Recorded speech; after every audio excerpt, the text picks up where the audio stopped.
వేసవి కాలం వచ్చేసింది. విలువైన వస్తువులను జాగ్రత్త పరచుకోండి. దొంగల పట్ల జాగ్రత్త వహించండి. ఆదమరిస్తే అంతే సంగతులు. సంఘం సర్కిల్ కార్యాలయం వద్ద సీఏ వేమారెడ్డి, ఎస్ఐ రాజేష్ నేరాల నియంత్రణపై ఆటో అనౌన్స్ను ప్రారంభించారు. ఈ సందర్భంగా సీఐ వేమారెడ్డి మాట్లాడుతూ వేసవిలో చోరీల పట్ల ప్రజలు అప్రమత్తంగా ఉండాలని సూచించారు.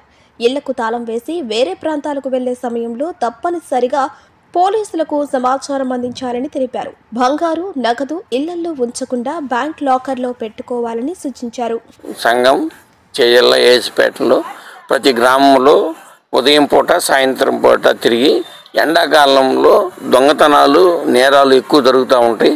అందు గురించి వాటి గురించి పబ్లిక్కే జాగ్రత్తలు తీసుకోవాలని చెప్పేదానికి ఈ అనౌన్స్మెంట్ సంఘం ఎస్ఐ గారు ఏర్పాటు చేయడం జరిగింది. ప్రతిరోజు మన మండలంలో ఉన్నటువంటి ఈ 33 గ్రామాల్లో ఉదయం పూట సాయంత్రం పూట పబ్లిక్కి వినపడేటట్టుగా జనాలని అక్కడ పోగు చేసి వాళ్ళకి సమ్మర్లో దొంగతనాలు ఎట్లా జరగకుండా నిరోధించాలనే విషయం మీద జాగ్రత్తలు తీసుకోమని తెలియజేసేందుకు ఈ కార్యక్రమం ఏర్పాటు చేసింది. మీరు సమ్మర్లో జనరల్గా ఇంటిని వదిలి టూర్లకు వెళ్తూ ఉంటారు. టూర్లకు వెళ్ళేటప్పుడు మీ ఇళ్లలో బంగారం పెట్టద్దు, విలువైన వస్తువులు పెట్టద్దు, నగదు పెట్టద్దు అని చెప్పి మీ అందరికీ రిక్వెస్ట్ చేస్తూ ఉన్నాం. సో అట్లాంటిది ఏదైనా మీ విలువైన వస్తువులు ఉంటే బ్యాంకుల్లో లాకర్లు ఉంటాయి, వాటిల్లో భద్రపరచుకోమని చెప్తా ఉన్నాం.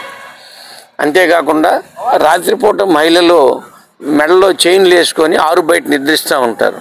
సో అట్లాంటప్పుడు రోల్డ్ గోల్డ్ చైన్స్ అవి ధరించమని చెప్పి ఆడవాళ్ళందరికీ మరియు పబ్లిక్ అందరికీ చెప్తా ఉన్నాం. అంతేకాకుండా ఇప్పుడు వెళ్ళేటప్పుడు ఏమన్నా స్నేహితు ఛార్జింగ్ జరుగుతూ ఉన్నాయి. ఎవరన్నా మహిళలు నడుచుకొని పొలాలు వెళ్ళేటప్పుడు మరియు మోటార్ సైకిల్లో వెళ్ళేటప్పుడు జరుగుతూ ఉన్నాయి. వాటన్నిటి గురించి కూడా మీరు జాగ్రత్తలు తీసుకోవాలి అని చెప్పి రిక్వెస్ట్ చేస్తూ ఉన్నాము. ఒకవేళ జరిగితే వెంటనే పోలీసు వారికి చెప్పని చెప్తా ఉన్నాం. 2, మీరు మీ ఇంటిని కానీ లాక్ చేసి వెళ్ళేటప్పుడు పోలీసు వారికి తగు సమాచారం ఇస్తే మేము రాత్రిపూట అక్కడికి గస్తీ కానిస్టేబుల్ని కానీ హోంగార్డ్స్ని కానీ మేము కానీ ఆఫీసర్స్ వెళ్ళి అక్కడ తనిఖీ చేస్తామని చెప్పి పబ్లిక్ అందరికీ రిక్వెస్ట్ చేస్తూ ఉన్నాం.